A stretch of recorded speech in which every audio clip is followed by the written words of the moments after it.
Hey guys, welcome back to the channel. This is fan footage sent in by, you know what, I'm not going to try to pronounce your name. You challenged me in your write-up, but I'm just going to stick with your nickname, which is PS. And thanks for sending this in. Don't forget, you too can send in your footage, Google Drive, to NorCalCyclingVideos at gmail.com. And this is from a couple of weeks back in Omaha, Nebraska. Apparently they opened racing back up. It's a Tuesday night crit series on the OVC Baxter Arena Crit, according to Strava. And this is the Cat 4 field. It has two major teams represented in this field. One is the team of PS, who sent this footage in, and it is this red, white, and blue kit. And then the other major team is the Underwood Cycling Club, which is this team in a pretty slick-looking green Rafa kit that you see right here. What a fun-looking course. There was a pretty dynamic race. I'm excited to talk about this one, so let's just jump right into it. Okay, we're super early on here, and you can see that PS and his teammates have all gathered up towards the front, and that's what you got to do when you have a big team. You have to take control of the race, and you have to be the aggressor. You can't be reacting the whole time. That is not a recipe for success. You have to dictate the speed, you have to send riders off on the attack, and you have to... Whoop, that guy got a little bit sketch in the corner, didn't he? You have to kind of stick it to the other team and control the race, and that's what they're doing here. You can see there goes his teammate who rides off the front, and they employed a pretty slick little tactic right there where he had two teammates that were both on the front. One of them just started to roll away, and then his teammate, instead of following his wheel, he just let that wheel go. It's his teammate, let that gap open, and then you just turn it off and wait for other teams to come around you, force them to close this gap down. That's exactly what they do, and you can see now it's forced one of the Underwood Cycling Club guys, like I said in the green Rafa kit, their major competition, by the way, to take up the chase. So this is exactly what you want. You want to send a rider up the road and then force your competition to do the chasing. Now, PS needs to be on this wheel because this is your free ride.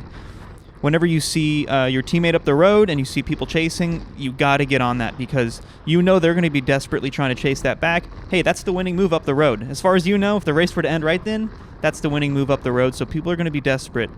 And what you want to do is you want to stay on that wheel, and finally he gets on it right here. You want to get in that draft. That's the whole benefit of having a teammate off the front. I mean, sure, there's a chance that he could stay off the front for the whole race.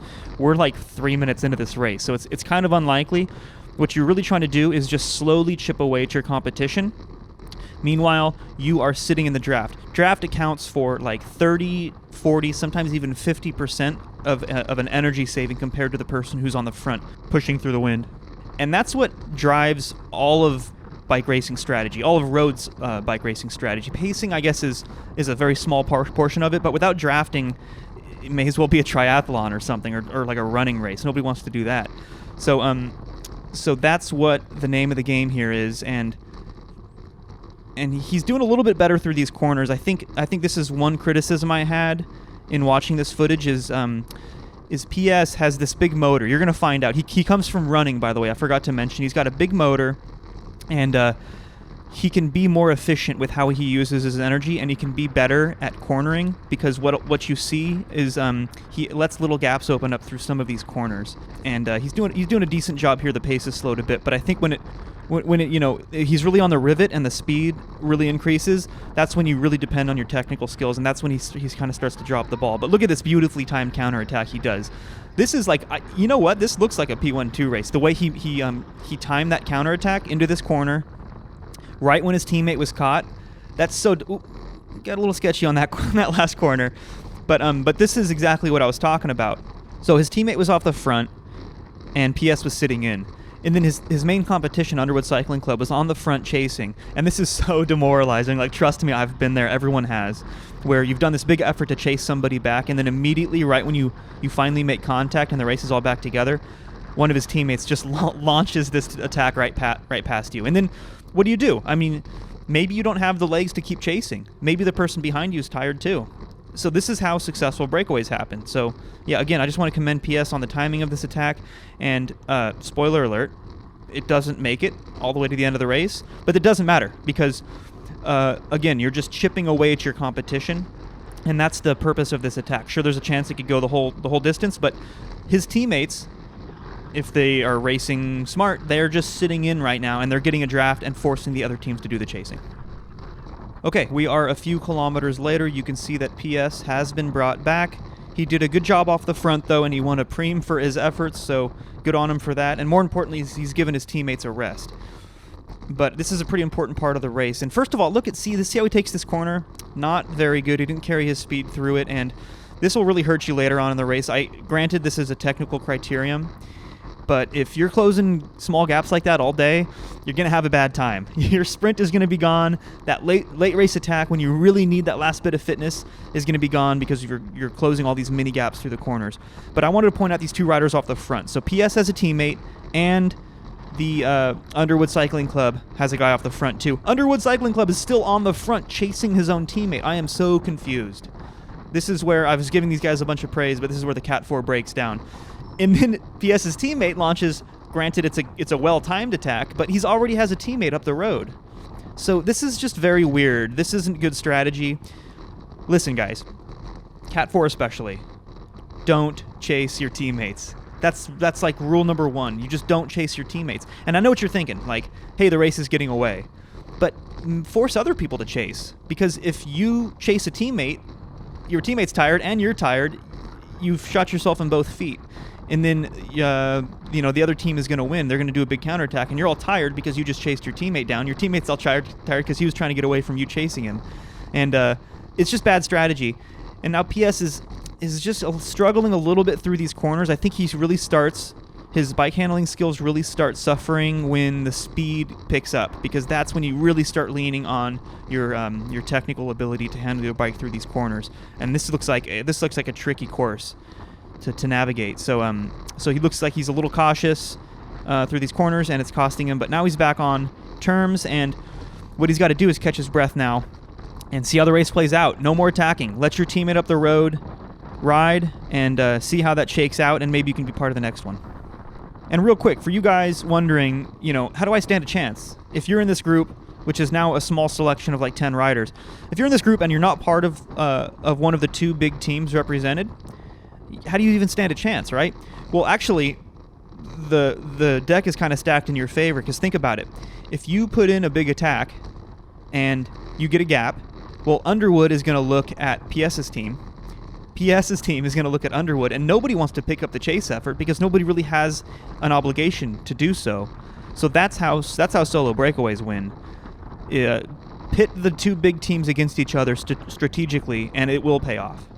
If you want a good example of that, check out the footage I did with Chris Reichert from the 2019 Sea Otter circuit race. I'll put a card up right now, and check out how Chris played that game. He was up against two big teams, and he didn't do any of the chasing because he knew he didn't have to. All right, so we're a bit further along, and just the way this race has played out, the two major teams just really duking it out. It's been a slugfest, and it's a technical course. It has just beat this field to pieces, and you can see, this is good news. You see that little hand signal that the Underwood guy did to his teammate? That tells me that he is tired. This guy in front of him, 249, is tired. And this is good. This is what you want. Like I talked about in my last Alviso video, you want this dynamic where you are doing attack, counterattack with your teammates. That's how you want it to play out. And CPS has got to be careful here. This gap opening up, he's got to maintain contact because the race is just going to get away from him. Dropping riders like that are a major threat at this point in the race. When it's all single file, it's fast, it's later on in the race, you got to be careful about these gaps, especially on a technical course. But like I was saying, you want full control of the race, and to do that with the numbers that you have, PS still has, there's three other guys, so they have four of them in this group of like 8, and then the Underwood cycling team has I think only two left. So what you want to do is just keep hitting it. If the pace slows down, launch an attack. Force the other people to chase your teammate. Once they effectively chase your teammate, launch a counterattack. Lean on the other people to chase that next one. Rinse and repeat. Eventually, it's not rocket science. Eventually, people are either going to give up chasing and the breakaway wins, or you're just going to be way fresher in the end because, what's he doing right there? He almost ran into that curb. Did you guys see that? PS is just cross-eyed at this point, I think. This has been a hard race. But with 4 riders, with 4 teammates, they have no reason to lose this race. They should just keep hitting it hard. And even if you feel like your legs are about to fall off, the other guys who have been doing more work on the front are hurting even more. And look at this field, just in ribbons now, just shattered. He's got a teammate off the front. He's got a teammate here, kind of getting brought back from no man's land. Still has a teammate off the front with an Underwood guy. So why is he chasing? Guys, why is he chasing his teammate? See, this is the part that bothers me. They did so many things right, and I don't want to criticize too much. I mean, I'm hoping that this is going to be something that PS can look back on and learn from. But there's really no reason. I guess the best way to say it is, at any moment in a race, you should be able to answer this one question, which is, like, why am I in the position I'm in? Why am I making the effort I'm making? And right now, PS is doing 190 beats per minute. His heart's beating out of his chest. He's frantically trying to chase his teammate. And that's not a good use of energy. And I know what you're thinking. You know, you're in PS's position. You're like, hey, I paid for registration. I drove all the way out here. My girlfriend's watching me on the sideline. I'm going to win this race, you know? But you can even approach it from a completely selfish perspective. These other guys will chase. These two riders who just passed him on the right, they will chase. If they want to win this race, they're going to have to chase. So if you sit in, let them chase, and then once your teammate is brought back, then launch the haymaker. And that's the one that's going to go the distance. And that's exactly what happens. You see PS is now on the front. I still don't know why he's on the front just smashing away for no reason. The group is all back together, but at least now he's got a teammate who does this perfectly timed counter. Forget that rider up the road. That's a lapped rider. That's the front of the race right there. So now PS has a teammate up the road. It looks like there's no response behind. This is what happens with well-executed attack-counter-attack racing. Look at this poor dude right here on the S-Works with his head down. He's even shaking his head. Like, demoralizing is the word. I know I used that earlier, but that's the perfect word for it, because it's like, oh, another attack by PS and his team. And finally, people just give up. You can see they're going 20 miles an hour, and PS's teammate is just opening a whole bunch of daylight between himself and the front of this chasing group. All right, just a couple of minutes later, and you can see that PS's teammate is on the front. Again, I'm not sure why. I mean, they're not going incredibly fast or anything, but this is why, right here. This is why you don't want to be on the front. Here's a surprise attack. That last remaining Underwood cycling guy, he has made an attack from the back of the group, carried speed past the front riders. And if it were me, if I were PS, I have a teammate off the front. I know that Underwood has missed it. So for that reason, I would be behind him, because I would be expecting him to try to make this bridge effort, and that's my free ride to the front of the race, so I would never allow him to get out of sight. If he's behind me, that's a problem, because he's probably going to try to attack me, and it snuck up on PS and his teammate right here, and that was one of the problems with being caught out on the front when they shouldn't have been on the front.